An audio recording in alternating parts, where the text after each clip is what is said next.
Good evening and salutations, my GH fans. I don't know why I'm so excited to talk about this first part, but I am. I am. And this is, of course, the Alexa scene. Here's the thing. Everyone practically told this woman to not plead not guilty, try to see if you can work out a plea deal.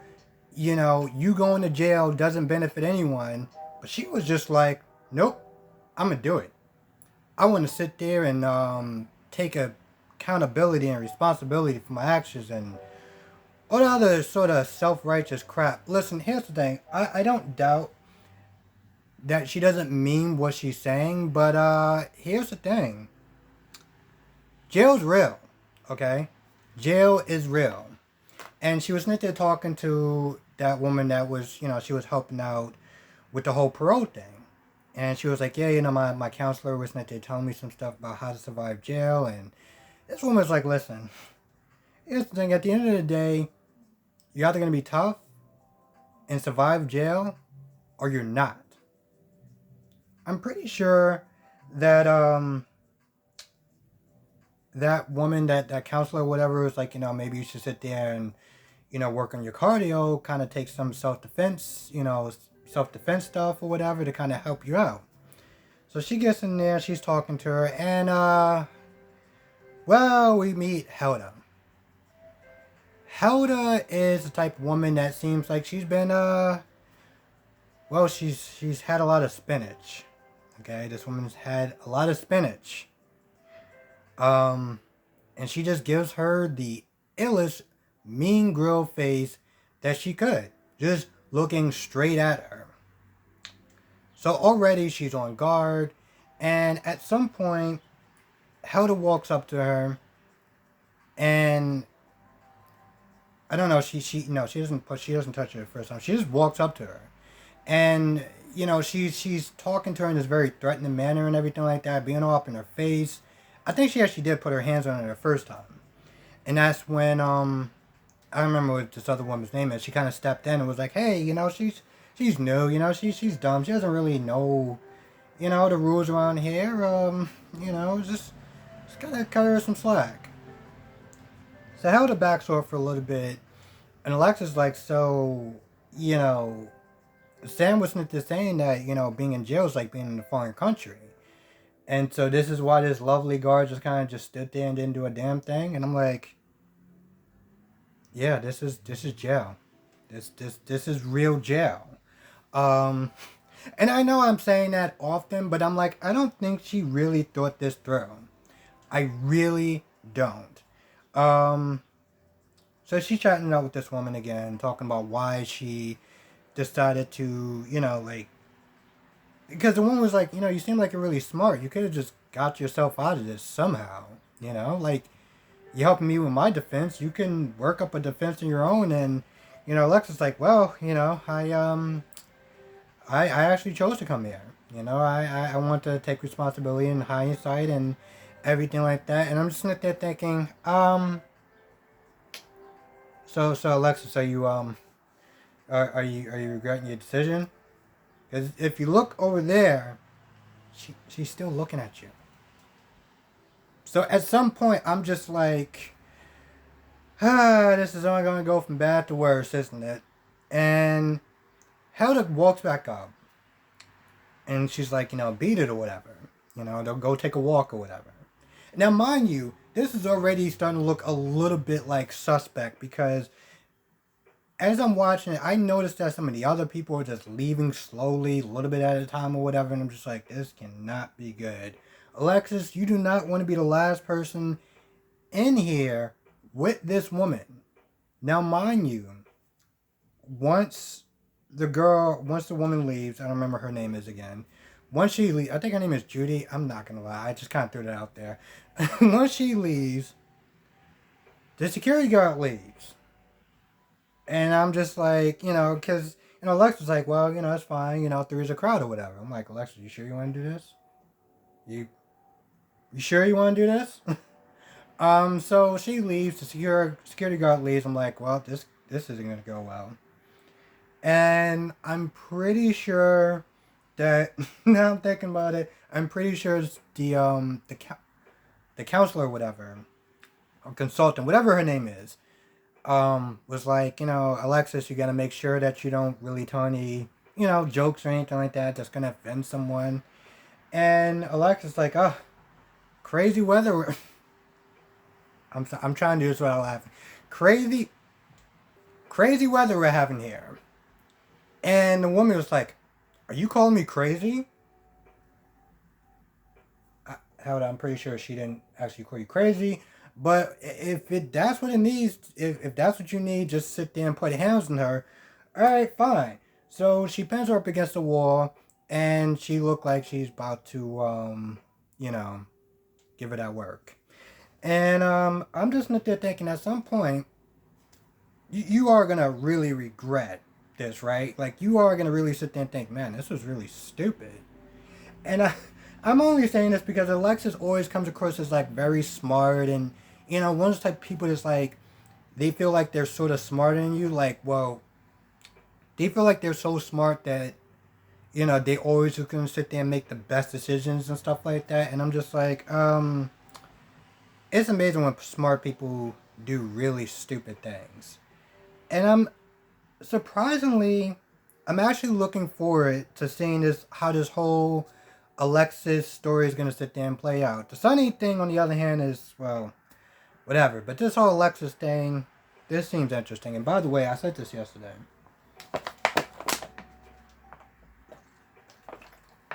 Could have swore when they did that whole separate, I'm almost somewhat kicking myself for watching that episode now because I thought that was going to be her swan song.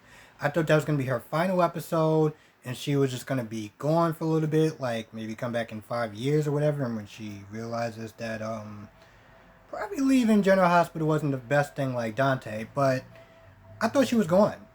Okay, I really thought she was gone. So seeing her back today was just like, okay, so this was just what? This, okay. It just, it almost kind of makes me mad that I actually bothered to watch that whole episode, but whatever.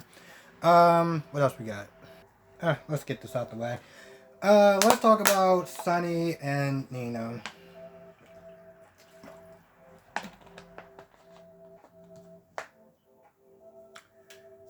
Nina. Part of this conversation that really kind of irked me was the fact that she was like, well, first of all, a couple of things irked me actually. At first, Nina kind of teasing like, "Hey, did you ever sit there and think like if you can get like your memories back, like what would you do with them, or something along those lines?" I'm sitting there thinking, Nina, listen, I get that Sunny doesn't know anything, but as the audience, this is the second time or the third I've lost track. How many times that she kept saying, "Well, if you can have your memories back, or aren't you really curious about your memories?" And I'm just like, Nina, you are. Okay, Nina. All right, so that kind of irked me. But then Sunny was like, "Well, no, not really. I kind of like it here, and the people here is good, and the pace here is good, and everything is good." And I'm just like, Sunny, you had a wedding band, which means that you had a life, you had a wife, and you might have had kids. Don't you think that's worth exploring and not just being like, oh, glad I don't have to live that life, whatever it is. I mean, everything is just so nice and rosy here. I could have like 9 children, but that's how I'm sitting there looking at this whole thing. When he said that, I was like, bro, really? So they're talking more. They talk about Elijah, and of course, Sonny's like, I don't trust Elijah, yada, yada, yada. And Nina's like, oh, well, he doesn't seem that bad, and, I trust him and everything like that. I'm like, Nina, sure, whatever at this point. Honestly, tell you, I sort of don't really care. Sort of don't really care. Listen, as much as I don't like Nina, like, I wouldn't want her to get killed or, like, hurt physically. But you are doing some real trash type stuff. I'm so trying not to curse. You're doing some real trash stuff. And here's something else that just kind of really blew me at this point.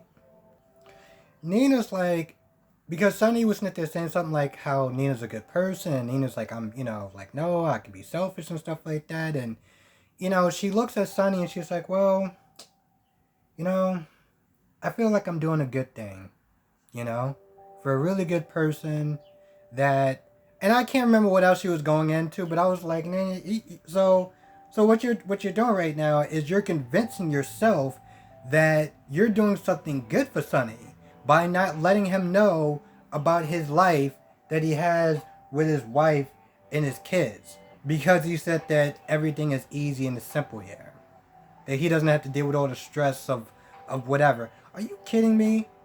I've read the comments at the bottom and people are saying that she's just as bad as now, if not worse. The thing that blows me is that she knows that she's doing something wrong.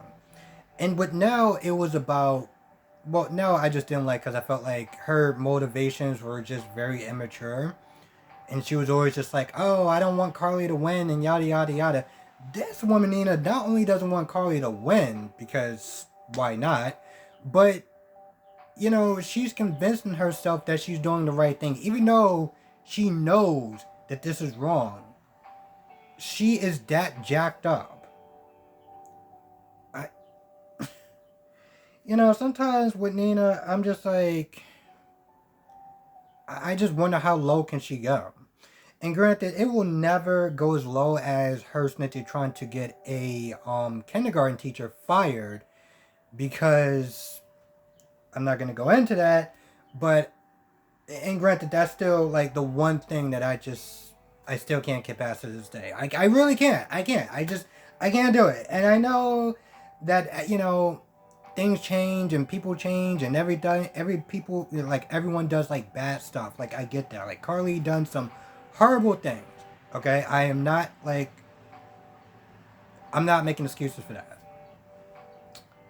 The And I have to sit there and say this, and I know that this really doesn't make a lot of sense, but some of the stuff that Carly did that was really bad, I wasn't there for. Like I've heard about it, but I didn't actually witness it. I didn't actually watch it. So when people sit there and say like Carly did some really terrible stuff, it's like, yeah, I know she did some bad stuff, but it's like I didn't watch it when she was doing all this bad stuff. With Nina, I literally, except for the whole baby thing, I literally saw how she tried to get Willow fired because Willow must forgot her name, pointed out some crap that Charlotte was doing. And so like right then and there, that was just like my turning point. Um and even with Franco, and some people, and I know I'm going kind of off tangent for a minute, but I know that like some people still do not like Franco. They don't like Franco because of what he did to Michael. Now I know that the story is that Franco only sent this guy to bother Michael. He didn't send him to do what he did. And he still feels bad about that. But, like, for a lot of people, that was their turning point. Like, some people still cannot stand what Franco did. Which is amazing, by the way, because, Luke, and I was befuddled by this answer. And I know once again I'm kind of going off tangent for a minute, but Luke and Laura is considered like the best couple in the world, soap opera, television history, and everything like that. But Luke did something that was really terrible to Laura, and that is the RAP, yada yada yada. And if you're gonna write what I'm saying, just leave out the that word, because YouTube likes to just, erase my comments sometimes, or erase people's comments like they're Thanos. So, he did something really terrible. And yet, people always sit there and talk about how great he is, how great of a husband he was, and, he was the best lover for Laura. And I'm just like, he did something really terrible. And we're all just going to sit there and pretend like that just didn't happen. Anyway, long story short, Nina decides to go. She promised Sonny a dance because Sonny wants to go out, wants to go to the dance or whatever with her, but Nina was like, Elijah already asked her first. I was like, it doesn't matter. You can say no. Like, it is okay to say no. Like, but whatever, sure. So Sonny was like, save me a dance, and she says that she will. Now, Anna pays Carly a quick visit. And Anna's like, listen, I get that you want to sit there and try to do something to Florence, but we can't have you, want to do something to Gladys, but we can't have you do that, Pretty much what Anna and Valentine came to say was like, listen, we're going to have to stop our whole thing on Peter for right now. Because Peter is holding someone hostage. We can't say who, but someone's going to die if we try to interfere with whatever Peter's going to do. So for right now, we got to stop and you got to stop. Now the thing, Carly was like, listen, I only agreed to sit there and work with you for Jason. If you're not going to help me, then I'm going to do what I want to do. And of course, Anna's like, well, listen, if somebody dies, it's going to be on your hands. Now, my whole thing is like, Anna, listen, if you can sit there and bother to tell her the real reason of why you have to sit there and kind of like stop your investigation on Peter and kind of like make sure that you don't get in his way. Carly is a woman of action, okay? She's a woman that really kind of goes off her emotions first and kind of logic second. And if you're not going to sit there and bother to trust her, then what makes you think she's going to just sit there and listen to what you have to say? With that being said, Valentine and Cyrus does go to they go to the Metro Court. They run into Cyrus, and of course Anna, walks up to Cyrus and it's like, my name is Anna Devane. And I'm just like, I'm not gonna lie, when she said that sounds so James Bondish. Like, it really did. And I'm not gonna lie, I actually kind of liked it. Like, I don't know why. I actually kind of liked it. Listen, Anna has her faults, and there's things that I just do not like about her. But, kind of seeing her and some sort of like she seemed like she's, she looks at Cyrus and then she goes back to the table and she's like, yeah, I want to look my enemy in the eyes, like, just to let him know, like, whatever. I'm like, okay, this is an Anna that I can get behind. The other crap is still there, but this version, I can get behind her. And then Cyrus is there talking to Martin. He's like, hey, listen, I'm going to try to find some leverage on Anna. Talks about Peter, talk about how he's a means to an end, and quote unquote, his end may come soon. So I'm like, well, Peter, see how you're going to get out of this one. But you know what? Listen, so far, the people that have come across Cyrus, like Julian and some other people, they really last too well. But Peter, well, Peter's father was Faison. So, I have every confidence in the world that he is somehow going to sit there and get his way out of that. I don't know how, but I just do.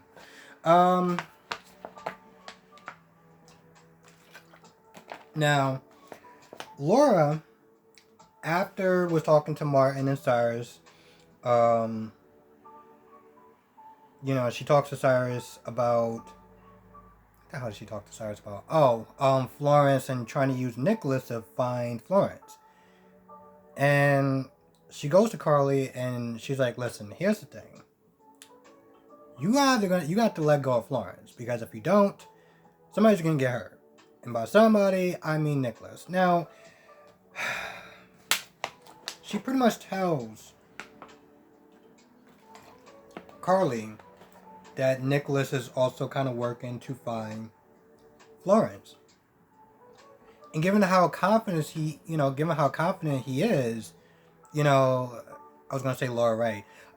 Carly's like, yeah, I knew there was something up when he came to visit me the last time, and he seemed like he didn't really care if I was going to give her back or not. So she looks at Carly and she's like, how could we stop Nicholas from, trying to find Florence? Now, Ava's not there talking to Nicholas also, and Ava's like, listen, you don't want to do that. You don't want to sit there and try to find Florence and hand him back to Cyrus, because once you do, he's going to make you do whatever he wants. he's going to sit there and constantly keep making you do whatever he wants because he knows that you're going to sit there and do what you can, everything you can to protect Alexis. Now, I've said this before, and I don't want to sound like a broken record. And my reasons for some of my reasons for this comes down to the fact that okay, Avi, it's not they're telling Nicholas to not give him the Cyrus, but you're not really giving any sort of alternatives. So it's like okay, let's say he doesn't give in to Cyrus, he doesn't find Florence. What is your plan? I mean, you used to work and used to like be in a whole mob life or whatever. Don't you have any connections or anything like that that you could sit there and try to use to protect Alexis? Because you're not offering any sort of alternatives. And I think that was the part that was kind of the problem that I started to have. Even with Laura. And I know Laura was like, oh, well, I'll sit there and talk to the warden. I'm like, okay, yeah, that's going to really do some good. Listen, the security guard just walked off. Okay, I'm pretty sure talking to the warden is going to do next to nothing. So I'm like, besides that, do you have any sort of alternatives? Because no one is giving Nicholas any sort of alternatives. They're just saying, oh well, Julian tried to, like Cyrus had Cyrus, Julian was working for Cyrus and it didn't go over well. And I'm like, yeah, it didn't go over well. But what kind of stuff are you bringing to the table? So long story short, he is in contact with some other guy that pretty much found Florence. And then he's like, listen, don't give the order. I mean, don't move until I give you the order. Now I'm sitting there thinking that I don't know why, but I have this feeling like he's gonna sit there and double cross Cyrus and just kind of keep her at Windermere or whatever. At Windermere. Because honestly, tell you the truth, his plan, and I'm not gonna lie, it's somewhat smart. His plan is to try to bridge the gap between Laura and Cyrus because Cyrus, as far as family is concerned, is important to him. So he figures if he can bridge the gap between Laura and Cyrus and give back his mother, that might work. And, Ava, even with her misgivings, she's like, listen, he's my husband, and, I kind of got to be all in with this one on him. And plus, Nicholas convinces her after, a nice game of mattress tag, so obviously she's going to say yes. And let's be honest, she kind of said yes before, so whatever. I was actually wondering if I was missing something. And now I realize I am. So, this is the Sasha and Brando scene. So, pretty much, they're just getting closer, really. Find out some interesting stuff about Sasha. She knows about cars and parts and tools and stuff like that because she used to work at a garage when she was in high school. So they're getting close or whatever. And of course, she came back for her phone because, it was in the car when she left. When they were, I don't know, I guess reenacting the Titanic scene. And so everything is going well and stuff like that. And Brando goes to go get her phone. And then Gladys shows up. Classy Gladys just shows right on up. Shows up and she's like, well, what are you doing here? I'm like, Jesus Christ, you're not even... I'm just kind of wondering... I think part of the reason... I mean, there's a couple reasons why that woman just gets to me. I think the most reason, besides the fact that she practically screwed over her own son, is unfortunately I sometimes have to run across Gladys's when I'm at work, and they are never fun. They are never fun to sit there and deal with. So seeing how she's just so like, there's no tact, there's no whatsoever with Gladys when it comes to a Sasha, it's just like, wow, okay, lady. So Brando comes back and he gives her the phone, and of course, Brando's like, of course, Gladys is like, well, just make sure you don't forget it next time. Just be more careful. So Sasha's like, yeah, all right, whatever. She's like, she got a photo shoot or whatever, and Brando's like, oh, I'm sorry about my mom. I'm like, bro, you should have checked your mom. That's literally what you should have did. You should have checked her. And here's the thing: when I sit there and say check out, I don't mean like he has to sit there and curse her out or anything like that. But he could have actually just said something. Like at some point, he should say something. Because I know that Gladys is like, oh well, you're an ex-addict and he shouldn't be around you because yada yada yada. And I'm just like, I feel like there's more to the story than that. Maybe it's the fact that I don't know, she doesn't want another woman in his life to replace her or something. As weird as that sounds, but whatever. That's pretty much all I have. And I think that's actually about it. I'm I have a feeling like I missed some stuff because I was going off my whole tangent about Luke and Laura being the greatest love story ever, and I keep sitting there thinking about about Lulu, and when somebody was in the comment section like, oh, I want that to be me, and I'm just like, really? Sweetheart, you okay? Somewhere along that blurred line, I'm pretty sure I probably missed some stuff here or there. But if I did, let me know in the comment section below. Let me know what your thoughts are on this whole episode. Um, I really do actually enjoy reading the comments. I read it at work, even when I'm not supposed to. I'm just like, usually before I have to sit there and deal with Gladys's. But yeah. So let me know what your thoughts are in the comment section below. I want to thank everyone for watching. Be safe. Catch you in the next video. I'm just sitting there looking at my hats like, I'm probably still going to sit there and wear a hat every now and then. Have a great weekend.